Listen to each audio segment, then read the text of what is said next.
नारायणं नमस्कृत्य नरं चैव नरोत्तमं देवीं सरस्वतीं व्यासं ततो जयमुदीरयेत्। श्रीगणेशाय नमः। श्रीसरस्वत्यै नमः। श्रीवेदव्यासाय नमः।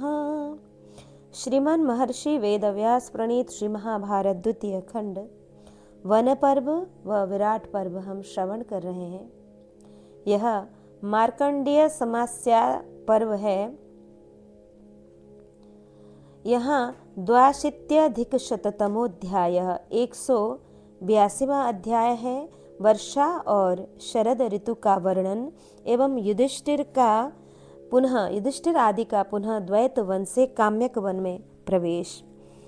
वैशंपायन जी कहते हैं, निदाघान्तकरः काल सर्वभूतसुखावह तत्रैव वसतां तेषां प्रावृट समविपद्यतः। जन्मेजय, तदंतर ग्रीष्म ऋतु की समाप्ति सूचित करने वाला वर्षा काल आया, जो समस्त प्राणियों को सुख पहुंचाने वाला था। पांडव अभी द्वैत वन में ही थे। उसी समय वर्षा ऋतु आ गई। तब काले काले मेघ जोर जोर से गरजते हुए आकाश और दिशाओं में छा गए और दिन रात निरंतर जल की वर्षा करने लगे। वे वर्षा में तंबू के समान जान पड़ते थे। उनकी संख्या सैकड़ों और हजारों तक पहुंच गई थी। उन्होंने सूर्य के प्रभाव पुंज को तो ढक दिया था और विद्युत की निर्मल प्रभा धारण कर ली थी। धरती पर घास जम गई, मतवाले डांस और सर्प आदि विचरने लगे। पृथ्वी जल से अभिषिक्त होकर शांत और सबके लिए मनोरम हो गई। सब और इतना पानी भर गया कि ऊंचा नीचा समतल नदी अथवा पेड़ पौधे आदि का पता नहीं चलता था। वर्षा ऋतु की नदियां बड़े वेग से छूने वाले शीघ्रगामी बाणों की भांति सनसनाती हुई चलती थीं। उनके जल में हिलोरें उठती रहती थीं और वे कितने ही काननों की शोभा बढ़ाती थी।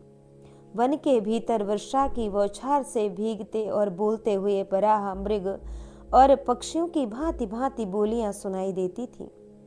पपीहा और मोर नर कोकिलों के साथ आनंदोन्मत्त होकर इधर उधर उड़ने लगे और मेढक भी घमंड में आकर इधर उधर कूदते और टर टर करते थे।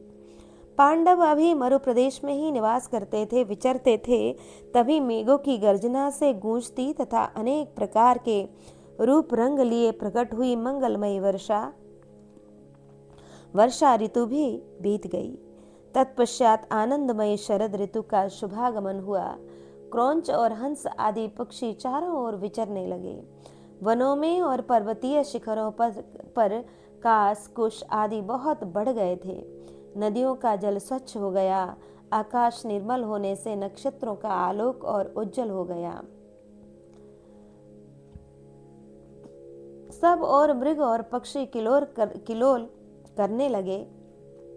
महात्मा पांडवों के लिए यह शरद ऋतु अत्यंत सुखदायिनी थी। उस समय की रातें धूल रहित एवं निर्मल दिखाई देती थीं। बादलों के समान उनमें शीतलता थी। ग्रहों और नक्षत्रों के समुदाय तथा चंद्रमा उनकी शोभा बढ़ाते थे। पांडवों ने देखा, नदियां और पोखरियां कुमुदों तथा कमल पुष्पों से अलंकृत, उनमें शीतल जल भरा हुआ है और वे सब के लिए सुखदायिनी प्रतीत होती हैं। पावन तीर्थों से विभूषित सरस्वती नदी का तट आकाश के समान निर्मल दिखाई देता था। उनके दोनों किनारे बेत की लहलहाती हुई लताओं से आच्छादित थे। वहां विचरते हुए पांडवों को बड़ा आनंद मिलता था। वीर पांडव सुदृढ़ धनुष धारण करने वाले थे।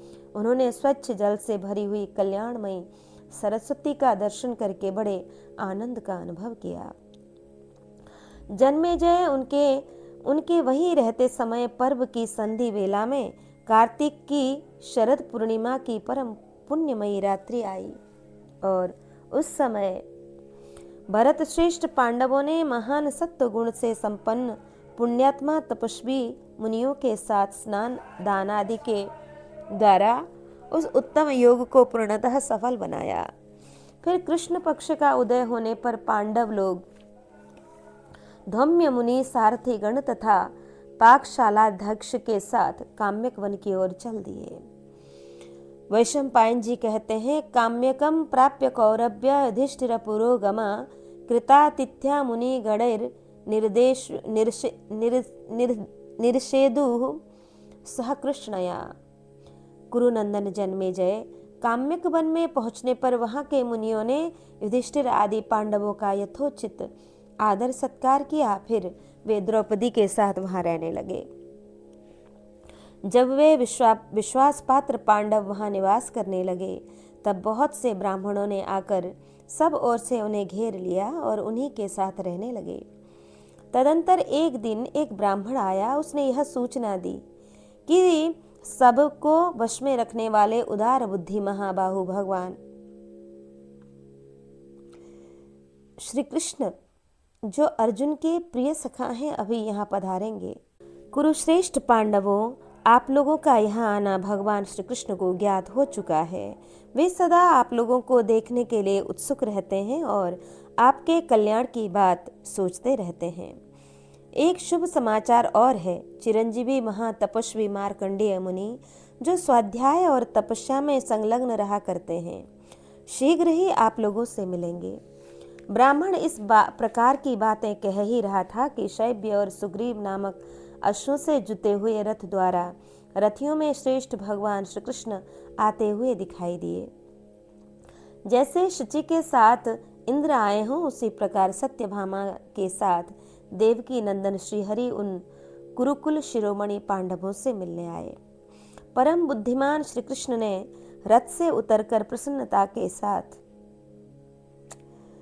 धर्मराज युधिष्ठिर तथा बलवानों में श्रेष्ठ भीम को विधिपूर्वक प्रणाम किया। फिर धौम्य मुनि का पूजन किया। तत्पश्चात नकुल सहदेव ने आकर उनके चरणों में मस्तक झुकाए।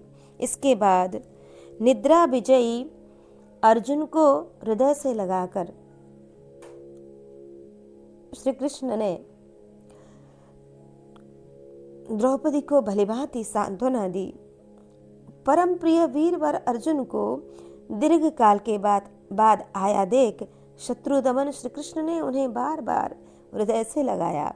इस प्रकार श्री कृष्ण की प्यारी रानी सत्यभामा ने भी पांडवों की प्रिय पत्नी पांचाली का आलिंगन किया।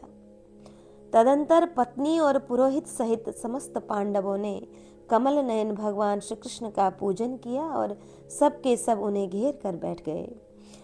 सर्वज्ञ भगवान श्री कृष्ण असुरों को भयभीत करने वाले कुंती नंदन अर्जुन से मिलकर उसी प्रकार सुशोभित हुए जैसे परम महात्मा साक्षात भगवान भूतनाथ शंकर कार्तिकेय से मिलकर शोभा पाते हों।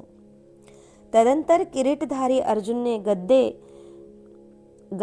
गद के बड़े भाई भगवान श्री कृष्ण को वनवास के सारे वृत्तांत यथार्थ रूप से बताकर पुनः उनसे पूछा, सुभद्रा और अभिमन्यु कैसे हैं? भगवान मधुसूदन ने अर्जुन, द्रौपदी तथा पुरोहित धौम्य का सम्मान करके सबके साथ बैठकर राजा युधिष्ठिर की प्रशंसा करते हुए कहा, राजन, पांडुनंदन, राज्य लाभ की अपेक्षा धर्म महान है। धर्म वृद्धि के लिए तप को ही प्रधान साधन बताया गया है। आप सत्य और सरलता आदि सद्गुणों के साथ साथ स्वधर्म का पालन करते हैं, अतः आपने इस लोक और परलोक दोनों को ही जीत लिया है। आपने सबसे पहले ब्रह्मचर्य आदि व्रतों का पालन करते हुए संपूर्ण वेदों का अध्ययन किया है। तत्पश्चात संपूर्ण धनुर्वेद की शिक्षा प्राप्त की है। इसके बाद क्षत्रिय धर्म के अनुसार धन का उपार्जन करके समस्त प्राचीन यज्ञों का अनुष्ठान किया है। हे नरेश्वर, जिसमें गवारों की आसक्ति हुआ करती है, उस स्त्री संबंधी भोगों में आपका अनुराग नहीं है। आप कामना से प्रेरित होकर कुछ नहीं करते हैं और धन के लोभ से धर्म का त्याग नहीं करते हैं।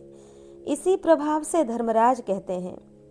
इसी प्रभाव से आपको धर्मराज कहते हैं और आप धर्मराज कहलाते हैं। राजन, आपने राज्य, धन और भोगों को पाकर भी सदा दान, सत्य, तप, श्रद्धा, बुद्धि, क्षमा तथा धृति, इन सद्गुणों से ही प्रेम किया है। पांडुनंदन, कुरुजांगल देश की जनता ने द्युत सभा में द्रौपदी को जिस विवश अवस्था में देखा था और उस समय उसके साथ जो पाप पूर्ण वर्ताव किया गया था, उसे आपके सिवा दूसरा कौन सह सकता था।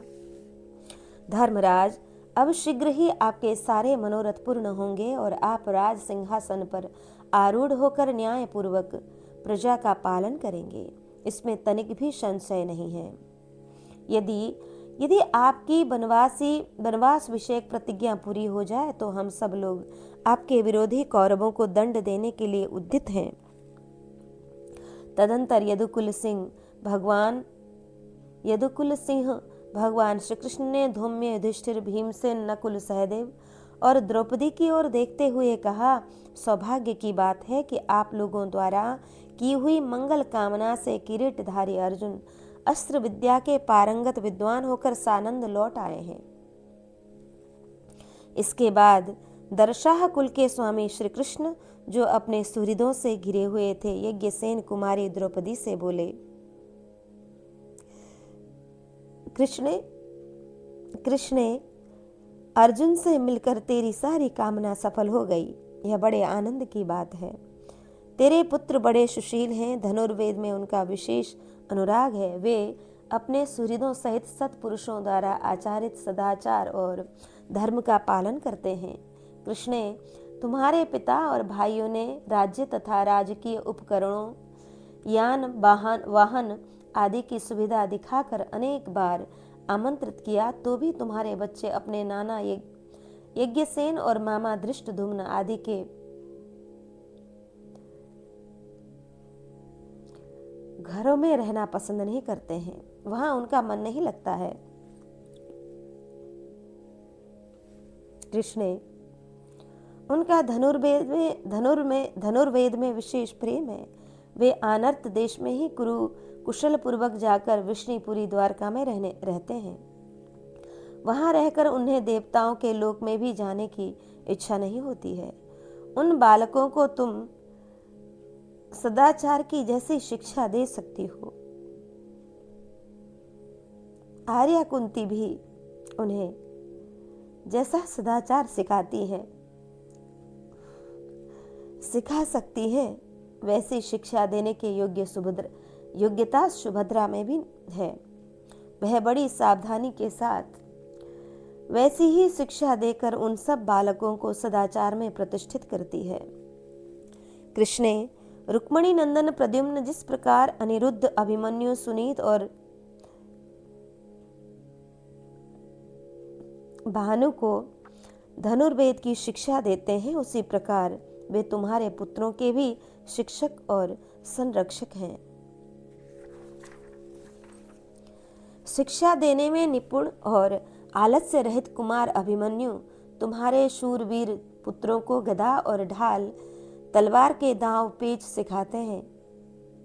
अनन्य अस्त्रों की भी शिक्षा देते हैं, साथ ही रथ चलाने और घोड़े हाँकने की कला भी सिखाते हैं।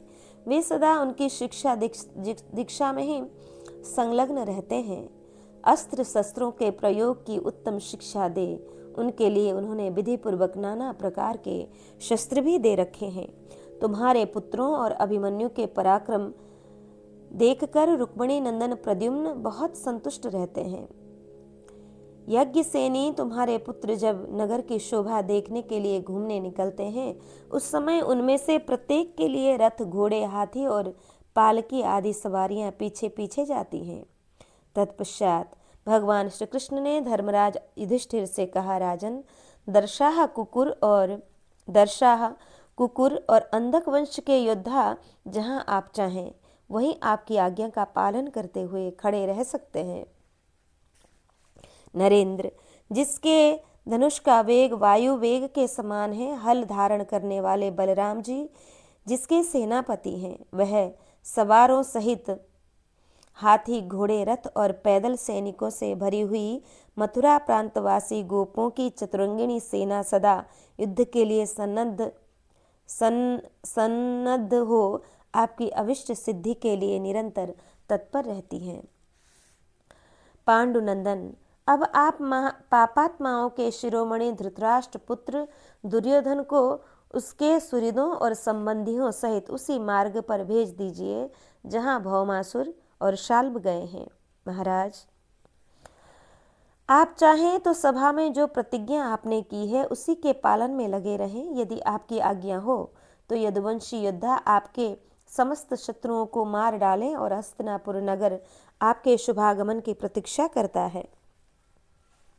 राजन, आप क्रोध, दीनता और दुख से दूर रहकर जहाँ जहाँ आपकी इच्छा हो वहाँ वहाँ घूम लीजिए। तत्पश्चात शोक रहित हो अपनी प्रसिद्ध और उत्तम राजधानी हस्तिनापुर में प्रवेश कीजिएगा। पुरुषोत्तम भगवान श्री कृष्ण ने अपना मत अच्छी तरह व्यक्त कर दिया था। उसे जानकर महात्मा धर्मराज ने भगवान केशव की भूरी भूरी प्रशंसा की और हाथ जोड़कर उनकी ओर देखते हुए कहा कि केशव, इसमें संदेह नहीं कि आप ही पांडवों के अवलंब हैं। कुंती के हम सभी पुत्र आपकी शरण में हैं। जब समय आएगा तब आप पुनः अपने इस कथन के अनुसार सब कार्य करेंगे, इसमें संदेह नहीं है। भगवन, हमने अपनी प्रतिज्ञा के अनुसार 12 वर्षों का सारा समय निर्जन वनों में घूमकर बिता दिया है। अब अज्ञातवास की अवधि भी विधिपूर्वक पूर्ण कर लेने पर हम समस्त पांडव आपकी आज्ञा के अधीन हो जाएंगे। नाथ, आपकी भी बुद्धि सदा ऐसी ही बनी रहे। ये पांडव सदा सत्य के पालन में संलग्न रह रहे हैं। प्रभु, दान धर्म से युक्त हम सभी कुंती पुत्र, सेवक, परिजन, स्त्री, पुत्र तथा बंधु बांधवों सहित केवल आपकी ही शरण में हैं। वैशंपायन जी कहते हैं, जन्मेजय भारत, भगवान श्री कृष्ण और धर्मराज युधिष्ठिर जब इस प्रकार बातें कर रहे थे, उसी समय अनेक सहस्त्र वर्षों की अवस्था वाले तपोवृद्ध महात्मा महातपस्वी मार्कंडेय मुनि आते दिखाई दिए। वे रूप और उदारता आदि गुणों से संपन्न तथा अजर अमर थे। वैसे बड़े बूढ़े होने पर भी वे ऐसे दिखाई दे रहे थे मानो 25 वर्ष की अवस्था के तरुण हों। हजारों वर्षों की अवस्था वाले उन वृद्ध महर्षि के पधारने पर पांडवों सहित भगवान श्री कृष्ण तथा समस्त ब्राह्मणों ने उनका पूजन किया।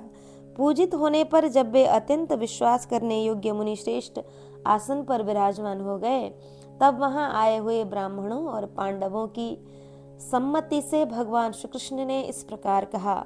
श्री कृष्ण बोले, मार्कंडेय जी, आपके उपदेश सुनने की यहाँ इच्छा से यहाँ पांडवों के साथ साथ बहुत से ब्राह्मण भी पधारे हुए हैं। द्रौपदी, सत्यभामा तथा मैं, सब लोग आपकी उत्तम वाणी का रस स्वादन करना चाहते हैं। आप प्राचीन काल के नरेशों, नारियों तथा महर्षियों की पुरातन पुण्य कथाएं सुनाइए और हम लोगों से सनातन सदाचार का वर्णन कीजिए। जन्मेजय, जब वे सब लोग वहां बैठे ही थे कि विशुद्ध अंतःकरण वाले देवर्षि नारद भी पांडवों से मिलने के लिए वहां आए। तब उन सभी श्रेष्ठ मनीषी पुरुषों ने उन महात्मा नारद जी को भी पाद्य आदि देकर उनका यथायोग्य सत्कार किया।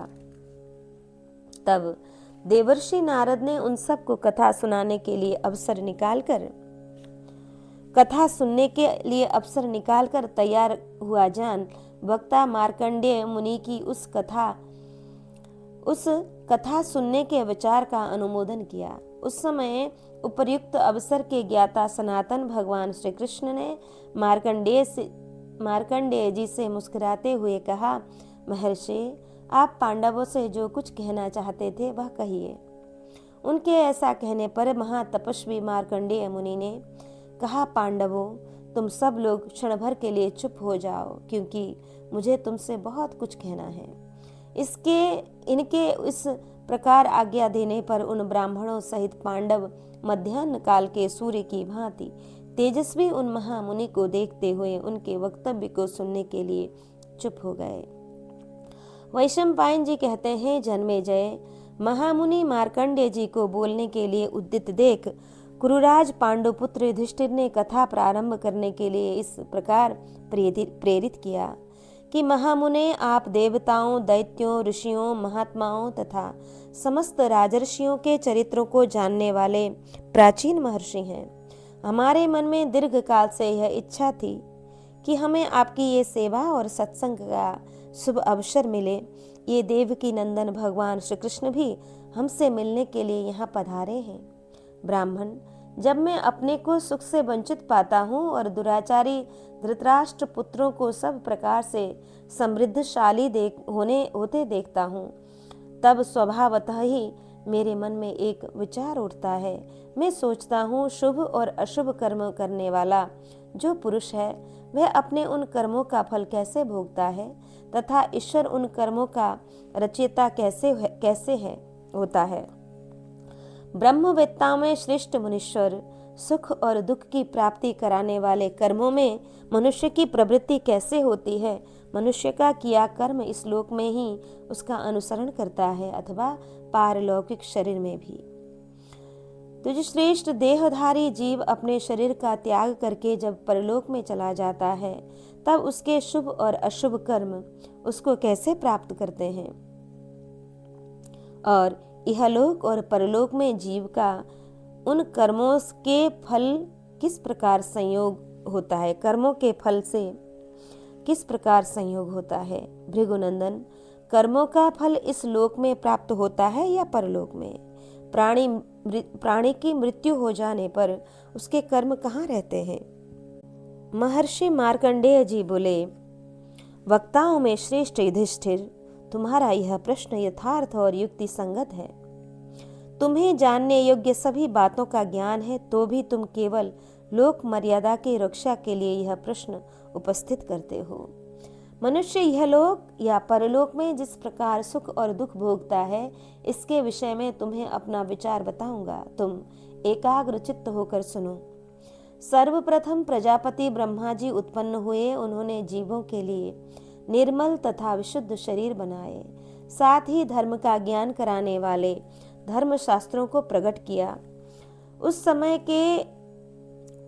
के सब मनुष्य उत्तम व्रत का पालन करने वाले तथा सत्यवादी थे। उनका अभिष्ट फल विषयक संकल्प कभी व्यर्थ नहीं होता था। कुरुश्रेष्ठ, वे सभी मनुष्य ब्रह्म स्वरूप पुण्यात्मा और चिरजीवी थे। सभी स्वच्छंदता पूर्वक आकाश मार्ग से उड़कर देवताओं से मिलने जाते और स्वच्छंदचारी होने के कारण इच्छा होते ही पुनः वहां से लौट आते थे। वे अपनी इच्छा होने पर ही मरते और इच्छा के अनुसार ही जीवित रहते थे। स्वतंत्रता पूर्वक सर्वत्र विचरण करते थे। उनके मार्ग में बाधाएं बहुत कम आती थीं। उन्हें कोई भय नहीं होता था। वे उपद्रव शून्य तथा पूर्ण काम थे। देवताओं तथा महात्मा ऋषियों के समुदाय का उन्हें प्रत्यक्ष ही दर्शन होता था। वे सभी धर्म को प्रत्यक्ष करने वाले, जितेंद्रिय तथा ईर्ष्या से रहित होते थे। उनकी आयु हजारों वर्षों की होती थी और वे हजार हजार पुत्र उत्पन्न करते थे। तदंतर कुछ काल के पश्चात भूतल पर विचरने वाले मनुष्य काम और क्रोध के वशीभूत हो गए। वे छल कपट और दंभ से जीविका चलाने लगे। उनके मन को लोभ और मोह ने दबा लिया। इन दोषों के कारण उन्हें इच्छा न होते हुए भी अपना शरीर त्यागने के लिए विवश होना पड़ा।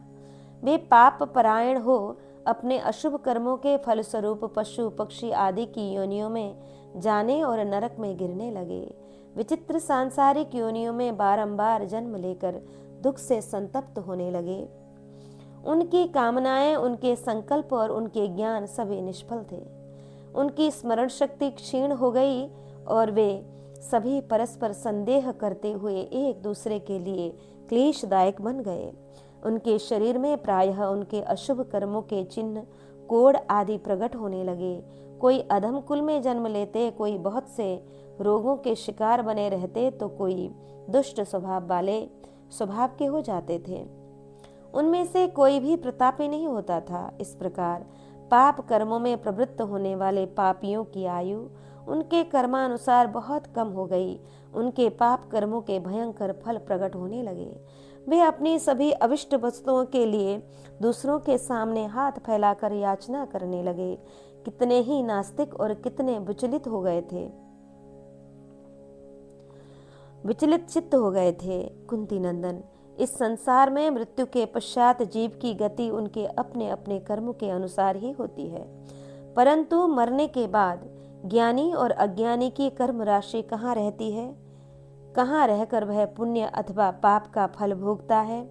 इस दृष्टि से जो तुमने प्रश्न किया है उसके उत्तर में मैं सिद्धांत बता रहा हूँ, सुनो।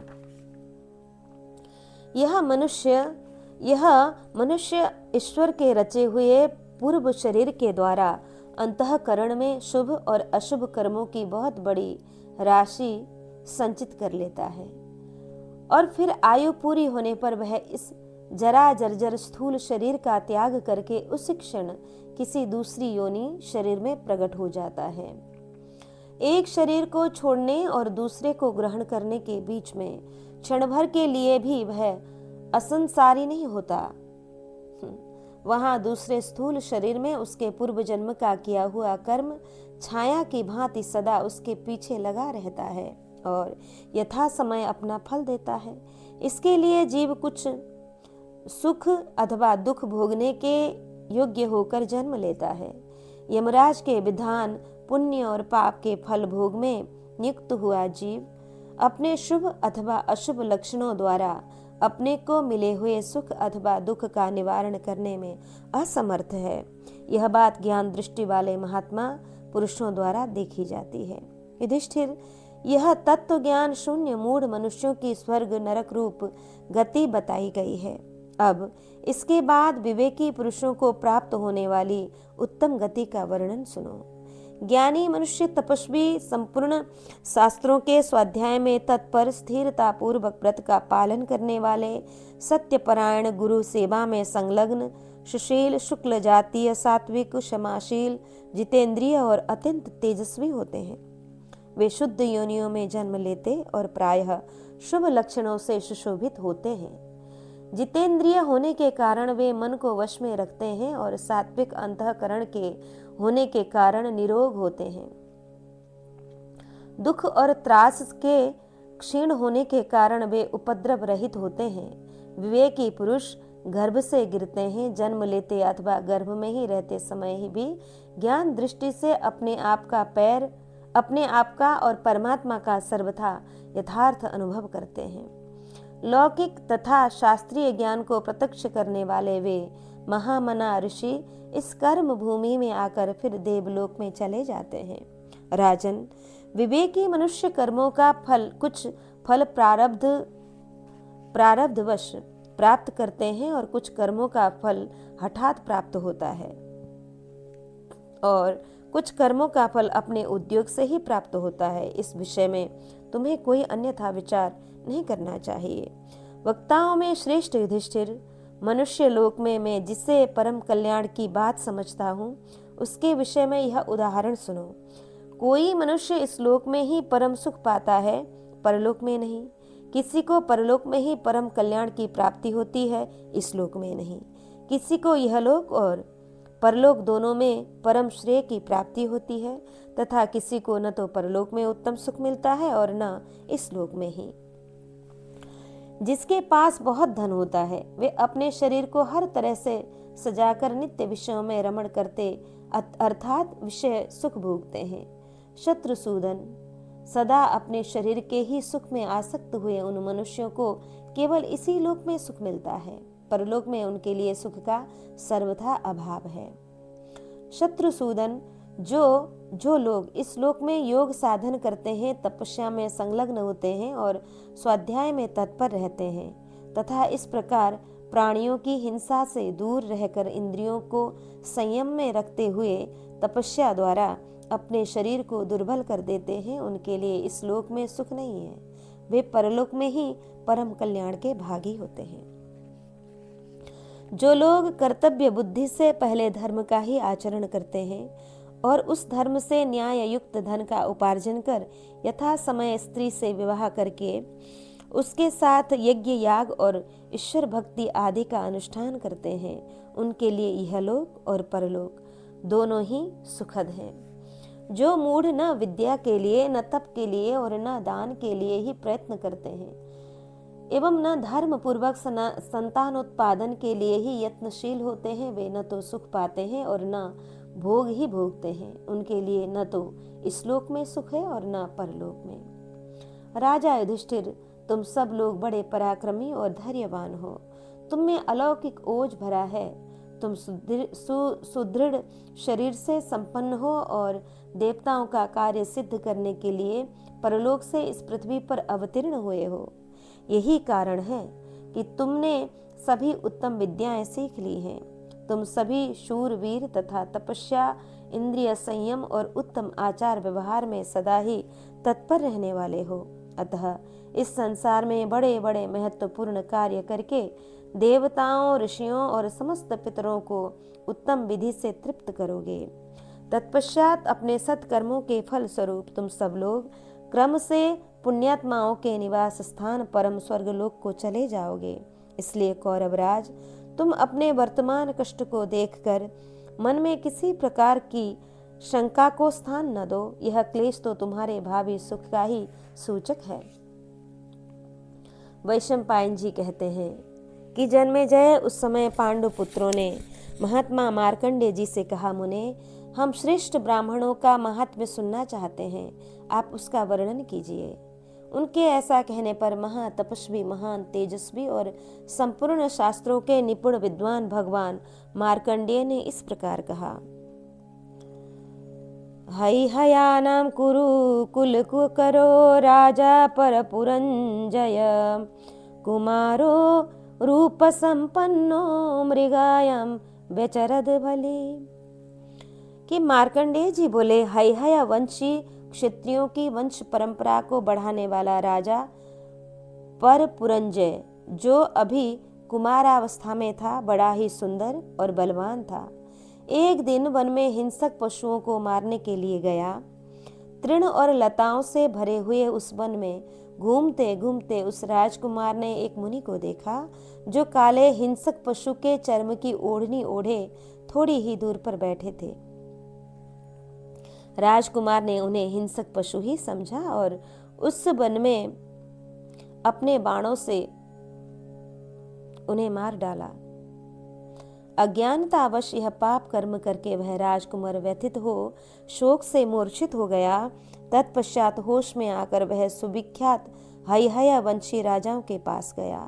वहां पृथ्वी का पालन करने वाले उस कमल नयन राजकुमार ने उन सबके सामने इस दुर्घटना का यथावत समाचार कहा।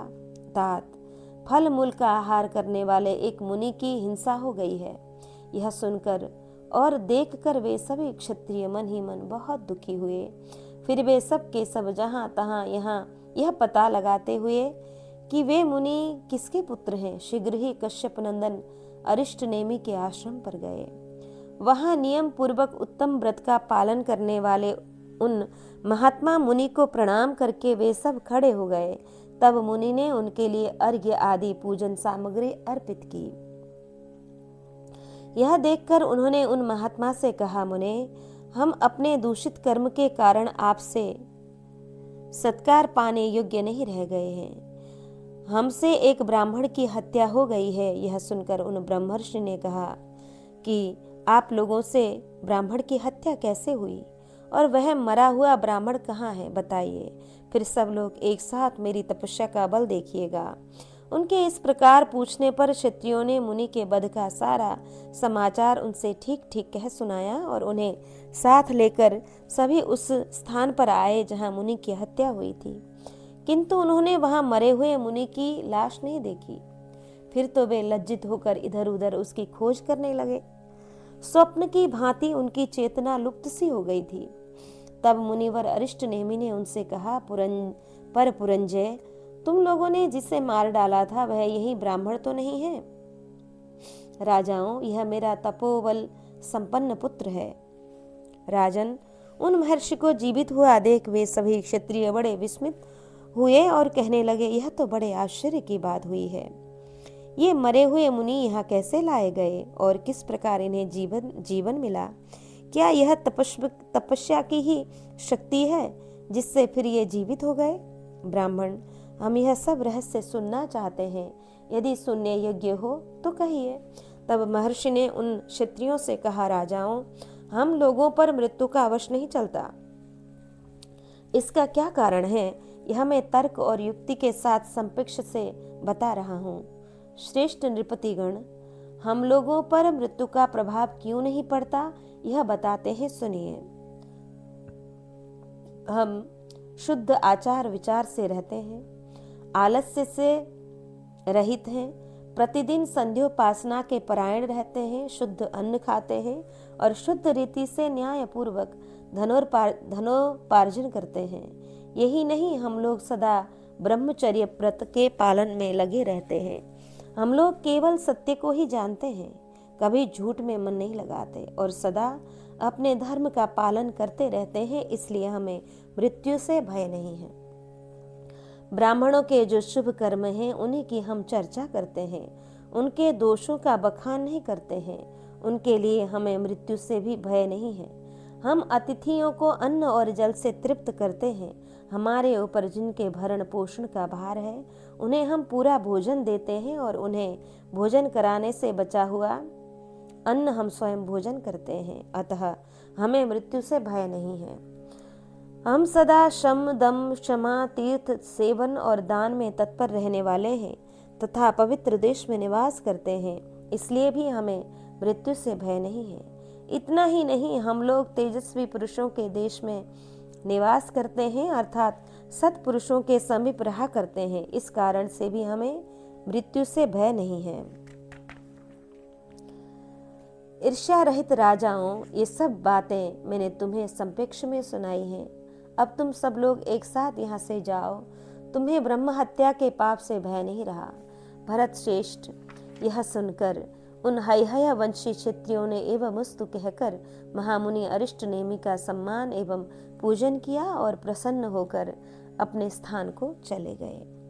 मार्कंडेय मुनि कहते हैं कि भूय एव महाभाग्यम ब्राह्मणानां निबोधमे वन्यो नामेह राजर्षि रस्य मेधाय दीक्षिता। राजन, ब्राह्मणों का और भी महात्म्य मुझसे सुनो।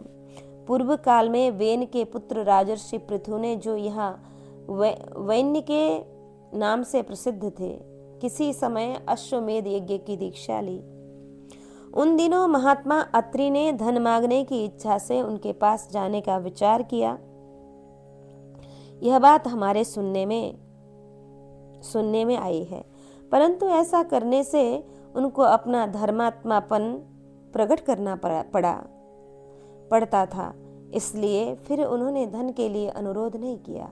महातेजस्वी अत्रि ने मन ही मन कुछ सोच विचार कर तपस्या के लिए वन में ही जाने का निश्चय किया और अपनी धर्म पत्नी तथा पुत्रों को बुलाकर इस प्रकार कहा कि हम लोग वन में रहकर तप द्वारा धर्म का बहुत अधिक उपद्रव शून्य फल पा सकते हैं। अतः शीघ्र वन में चलने का विचार तुम सब लोगों को रुचिकर होना चाहिए, क्योंकि ग्राम्य जीवन की अपेक्षा वन में रहना अधिक लाभप्रद है। अत्रि की पत्नी भी धर्म का ही अनुसरण करने वाली थी। उन्होंने यज्ञ यागादि के रूप में धर्म के ही विस्तार पर दृष्टि रखकर पति को उत्तर दिया, प्राणनाथ, आप धर्मात्मा राजा वैन्य के पास जाकर अधिक धन की याचना कीजिए। वे राजर्षि इन दिनों यज्ञ कर रहे हैं, अतः इस अवसर पर यदि आप उनसे मांगेंगे तो वे आपको अधिक धन देंगे। ब्रह्मर्षि, वहां से प्रचुर धन लाकर भरण पोषण करने योग्य इन पुत्रों को बांट दीजिए, फिर इच्छा अनुसार वन को चलिए। धर्मज्ञ महात्माओं ने यही परम धर्म बताया है।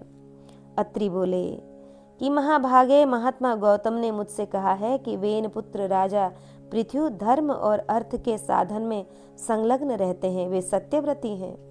परंतु एक बात विचारणीय है, वहां उनके यज्ञ में जितने ब्राह्मण रहते हैं वे सभी मुझसे द्वेष रखते हैं। यही बात गौतम ने भी कही है, इसलिए मैं वहां जाने का विचार नहीं कर रहा हूं।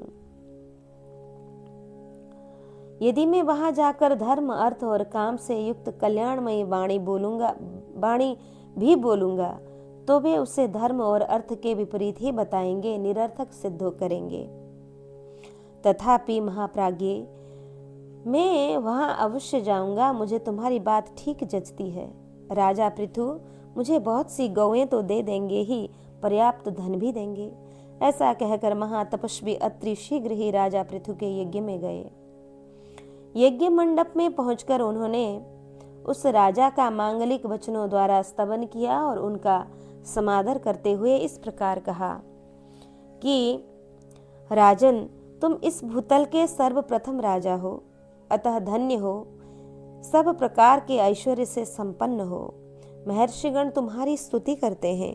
तुम्हारे सिवा दूसरा कोई नरेश धर्म का ज्ञाता नहीं है। उनकी यह बात सुनकर महातपस्वी गौतम मुनि ने कुपित होकर कहा, अत्रे, फिर कभी ऐसी बात मुंह से न निकालना। तुम्हारी बुद्धि एकाग्र नहीं है। यहाँ हमारे प्रथम प्रजापति के रूप में साक्षात इंद्र उपस्थित हैं। राजेंद्र, तब अत्रि ने भी गौतम को उत्तर देते हुए कहा, मुने, ये पृथु ही विधाता हैं। ये ही प्रजापति इंद्र के समान है। तुम ही मोह से मोहित हो रहे हो, तुम्हें उत्तम बुद्धि नहीं प्राप्त है। गौतम बोले, मैं नहीं मोह में पड़ा हूँ, तुम ही यहाँ आकर मोहित हो रहे हो। मैं खूब समझता हूँ, तुम राजा से मिलने की इच्छा लेकर ही भरी सभा में स्वार्थवश उनकी स्तुति कर रहे हो। उत्तम धर्म का तुम्हें बिल्कुल ज्ञान नहीं है। तुम धर्म का प्रयोजन भी नहीं समझते हो। मेरी दृष्टि में तुम मूढ़ हो, बालक हो, किसी विशेष कारण से बूढ़े बने हुए हो, अर्थात केवल अवस्था से बूढ़े हो। मुनियों के सामने खड़े होकर जब वे दोनों इस प्रकार विवाद कर रहे थे, उस समय उन्हें देखकर जिनका यज्ञ में पहले से वर्ण हो चुका था, वे ब्राह्मण पूछने लगे, ये दोनों कैसे लड़ रहे हैं? किसने इन दोनों को महाराज पृथु के यज्ञ मंडप में घुसने दिया है? ये दोनों जोर जोर से बातें करते और झगड़ते यहाँ किस काम से खड़े हैं?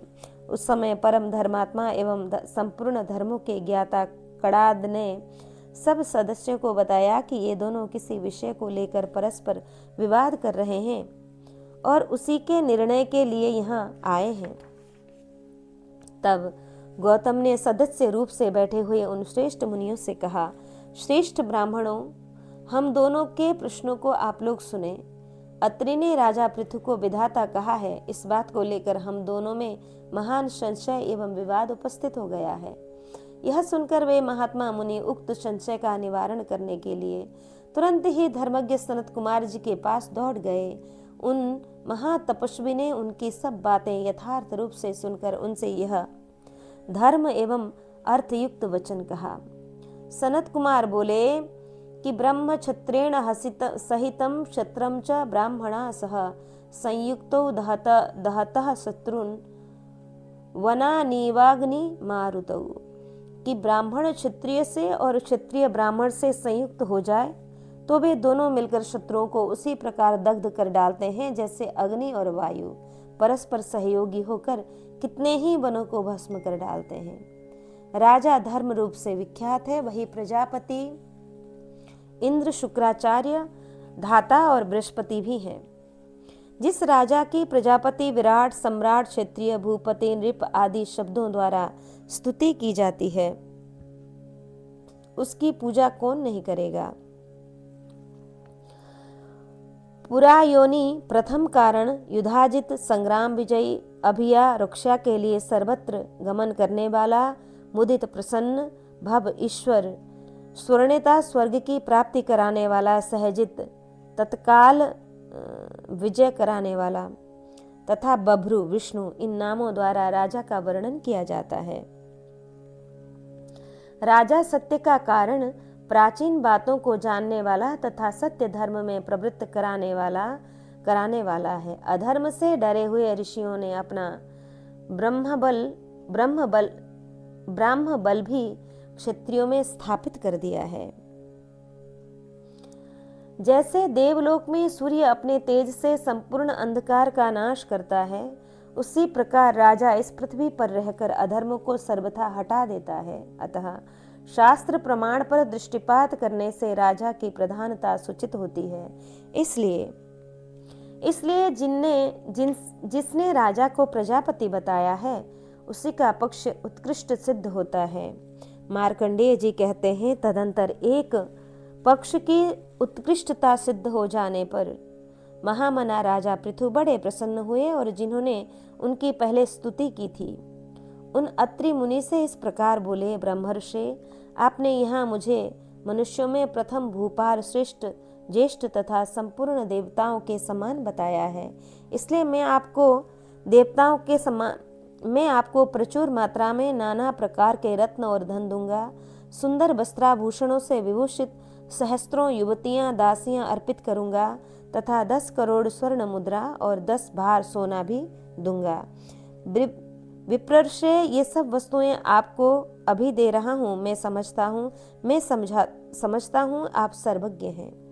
तब महान तपस्वी और तेजस्वी अत्रि मुनि राजा से समादृत हो न्याय पूर्वक मिले हुए उस संपूर्ण धन को लेकर अपने घर को चले गए। फिर मन पर संयम रखने वाले वे महामुनि पुत्रों को प्रसन्नता पूर्वक वह सारा धन बांटकर तपस्या का शुभ संकल्प मन में लेकर वन में ही चले गए। मार्कंडेय जी कहते हैं, शत्रुओं की राजधानी पर विजय पाने वाले पांडुनंदन, इसी विषय में परम बुद्धिमान तार्क्ष्य मुनि ने सरस्वती देवी से कुछ प्रश्न किया था। उसके उत्तर में सरस्वती देवी ने जो कुछ कहा था वह तुम्हें सुनाता हूँ, सुनो। तार्क्ष्य ने पूछा कि इस संसार में मनुष्य का कल्याण करने वाली वस्तु क्या है? किस प्रकार आचरण करने वाला पुरुष अपने धर्म से भ्रष्ट नहीं होता है? सर्वांग सुंदरी देवी, तुम मुझसे इसका वर्णन करो, मैं तुम्हारी आज्ञा का पालन करूंगा। मुझे विश्वास है कि तुमसे उपदेश ग्रहण करके मैं अपने धर्म से नहीं गिर सकता। मैं कैसे और किस समय अग्नि में हवन अथवा उनका पूजन करूं? क्या करने से धर्म का नाश नहीं होता है? सुभगे, तुम ये सारी बातें मुझसे बताओ, जिससे मैं रजोगुण रहित होकर संपूर्ण लोकों में विचरण करूं। मार्कंडेय जी कहते हैं कि राजन, इनके इस प्रकार प्रेम पूर्वक पूछने पर सरस्वती देवी ने ब्रह्मर्षि तार्क्ष्य को धर्मात्मा, उत्तम बुद्धि से युक्त एवं श्रवण के लिए उत्सुक देखकर उनसे यह हितकर वचन कहा। सरस्वती बोली, मुने, यो ब्रह्म जानाति यथा प्रदेशम स्वाध्याय नित्य सुचिर प्रमत्तः सवै पारम देवलोकस्य न गंता सहामरै प्राप्नुयात प्रीति योगम। मुने, जो प्रमाद छोड़कर पवित्र भाव से नित्य स्वाध्याय करता है और अर्ची आदि मार्गों से प्राप्त होने योग्य सगुण ब्रह्म को जान लेता है, वह देवलोक से उठकर ब्रह्मलोक में जाता है और देवताओं के साथ प्रेम संबंध स्थापित कर लेता है। वहाँ सुंदर विशाल शोक रहित अत्यंत पवित्र तथा सुंदर पुष्पों से सुशोभित छोटे छोटे सरोवर हैं। उनमें कीचड़ का नाम नहीं है, उनमें मछलियां निवास करती हैं। उन सरोवरों में उतरने के लिए मनोहर सीढ़ियां बनी हुई हैं और वे सभी सरोवर सुवर्णमय कमल पुष्पों से आच्छादित हैं। उनके तटों पर पूजनीय पुण्यात्मा पुरुष पृथक पृथक अप्सराओं के साथ सानंद प्रतिष्ठित होते हैं। वे अप्सराएं अत्यंत पवित्र सुगंध से सुवासित, विविध आभूषणों से विभूषित तथा स्वर्ण की सी कांति से प्रकाशित होती हैं। गोदान करने वाले मनुष्य उत्तम लोक में जाते हैं। छकड़े ढोने वाले बलवान बैलों का दान करने से दाताओं को सूर्यलोक की प्राप्ति होती है। वस्त्र दान से चंद्रलोक और सुवर्ण दान से अमरत्व की प्राप्ति होती है। जो अच्छे रंग की हो, सुगमता से दूध दुहा लेती हो, सुंदर बछड़े देने वाली हो और बंधन तुड़ाकर भागने वाली न हो, ऐसी गौ का जो लोग दान करते हैं, वे गौ के शरीर में जितने रोए हैं उतने वर्ष तक देवलोक में निवास करते हैं। जो मनुष्य अच्छे स्वभाव वाले, अत्यंत शक्तिशाली, हल खींचने वाले, गाड़ी का बोझ ढोने में समर्थ, बलवान और तरुण अवस्था वाले बैल का दान करता है, वह धेनुदान करने वाले पुरुष से 10 गुने पुण्यलोक को प्राप्त करता है। जो कासे की दोहनी, वस्त्र, उत्तरकालीन दक्षिणा द्रव्य के साथ कपिला गौ का दान करता है, उसकी दी हुई वह गौ उन उन गुणों के साथ कामधेनु बनकर परलोक में दाता के पास पहुंच जाती है। उस धेनु के शरीर में जितने रोए होते हैं उतने ही वर्षों तक दाता गोदान के पुण्य फल का उपभोग करता है। साथ ही वह गौ परलोक में दाता के पुत्रों, पौत्रों एवं 7 पीढ़ी तक के समूचे कुल का उद्धार करती है। जो सोने के बने हुए सुंदर सींग, कांस के दुग्ध पात्र तथा ओढ़ने के वस्त्र और दक्षिणा सहित तिल की धेनु का ब्राह्मण को दान करता है, उनके लिए वसुओं के लोग सुलभ हो जाते हैं। जैसे महासागर में डूबते हुए मनुष्य को अनुकूल वायु के सहयोग से चलने वाली नाव बचा लेती है, उसी प्रकार जो अपने कर्मों द्वारा काम, क्रोध आदि दानवों से घिरे हुए घोर अंधकार से परिपूर्ण नरक में गिर रहा है, उससे गोदान जनित पुण्य परलोक में उबार लेता है। जो ब्राह्म विवाह की विधि से दान करने योग्य कन्या का श्रेष्ठ वर को दान करता है, ब्राह्मण को भूदान देता है और विधि पूर्वक अन्य वस्तुओं का दान संपन्न करता है, वह इंद्रलोक में जाता है। तार्क्ष, जो सदाचारी पुरुष संयम नियम का पालन करते हुए 7 वर्षों तक अग्नि में आहुति देता है, वह अपने सत्कर्मों द्वारा अपने साथ ही 7 पीढ़ी तक की भावी संतानों को भी और 7 पीढ़ी पूर्व तक के पितामहों को भी पवित्र कर देता है। तार्क्ष ने पूछा, मनोहर रूपाली देवी, मैं पूछता हूँ कि अग्निहोत्र का प्राचीन नियम क्या है, यह बताओ। तुम्हारे उपदेश करने पर आज मुझे यहाँ अग्निहोत्र के प्राचीन नियम का ज्ञान हो जाए। सरस्वती जी बोली कि नचाशुचिर्नाप्य निर्णिक्त पाणिर न ब्रह्म विजुहुयान्न विपश्चिन् बुभुत्सवः शुचि कामा हि देवा न श्रद्धानाद्धि अभिर्जुषन्ति। मुने, जो अपवित्र है, जिसने हाथ पैर भी नहीं धोए हैं, जो वेद के ज्ञान से वंचित है, जिसे वेदार्थ का कोई अनुभव नहीं है, ऐसे पुरुष को अग्नि में आहुति नहीं देनी चाहिए।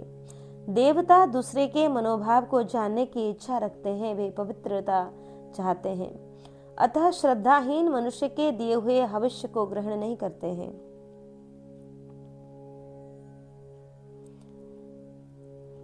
जो अपवित्र हैं, जिनके हाथ पैर भी नहीं धोए हैं, वे वेद के ज्ञान से वंचित हैं, जिसे वेदार्थ का कोई अनुभव नहीं है, वेद के अर्थ का अनुभव नहीं है, ऐसे पुरुष को अग्नि में आहुति नहीं देनी चाहिए।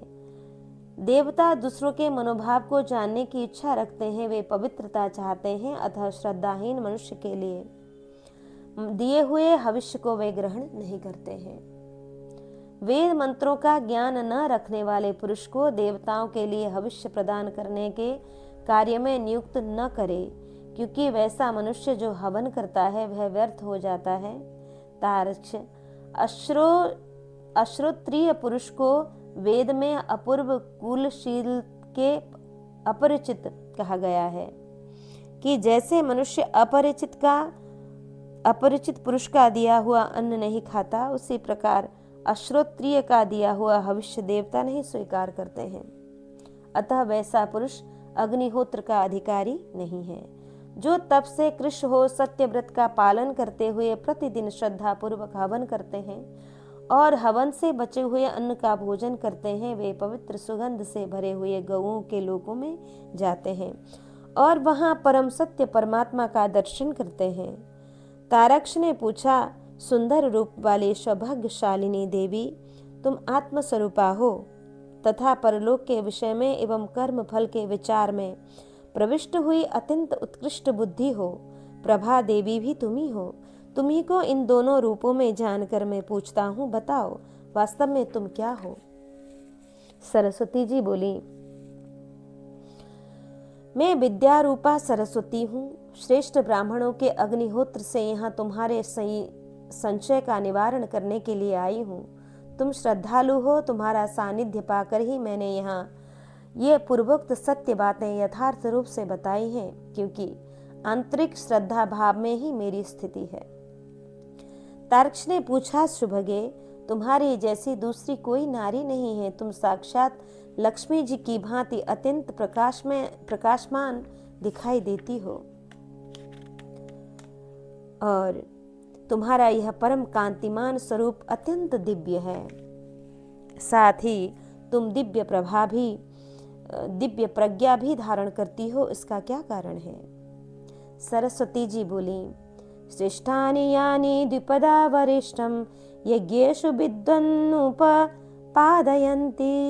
तेरेव चाहं संप्रवृद्धा भवामि चाप्यायिता रूपवती च विप्र। नरश्रेष्ठ, सरस्वती जी बोली, नरश्रेष्ठ, विद्वान यज्ञिक लोग यज्ञों में जो श्रेष्ठ कार्य करते हैं अथवा श्रेष्ठ वस्तुओं का संकलन करते हैं, उन्हीं से मेरी पुष्टि तथा तृप्ति होती है और विप्रवर, उन्हीं से मैं रूपवती होती हूँ।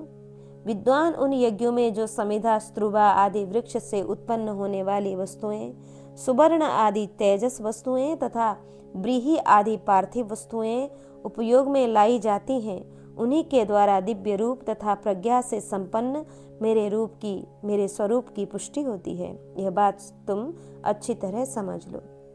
तार्क्ष ने कहा, देवी, जिसे परम कल्याण स्वरूपा मानते हुए मुनिजन अत्यंत विश्वास पूर्वक इंद्रियों आदि का निग्रह करते हैं तथा जिस परम मोक्ष रूप में धीर पुरुष प्रवेश करते हैं, उस शोक रहित परम मोक्ष पद का वर्णन करो, क्योंकि जिस परम मोक्ष पद को सांख्य योगी और कर्म योगी जानते हैं, उन सनातन मोक्ष तत्व को मैं नहीं जानता।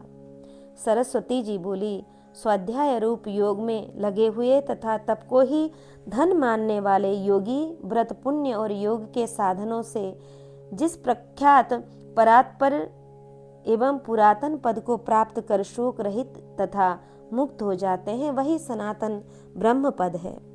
वेद वेत्ता उसी परम पद का आश्रय लेते हैं। उस पर ब्रह्म में ब्रह्मांड रूपी एक विशाल वेद का वृक्ष है, जो भोग स्थान रूपी अनंत शाखाओं से युक्त तथा शब्दादि विषय रूपी पवित्र सुगंध से संपन्न है। उस ब्रह्मांड रूपी वृक्ष का मूल अविद्या है।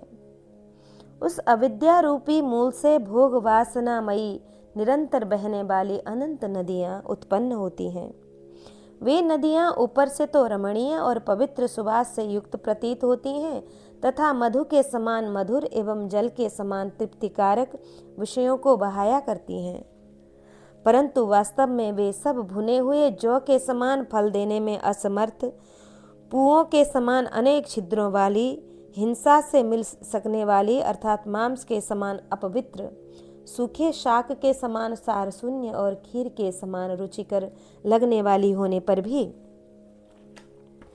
कीचड़ के समान चित्त में मलिनता उत्पन्न करने वाली हैं। बालू के कणों के समान परस्पर विलग एवं ब्रह्मांड रूपी वेद के वृक्ष की शाखाओं में बहने वाली है।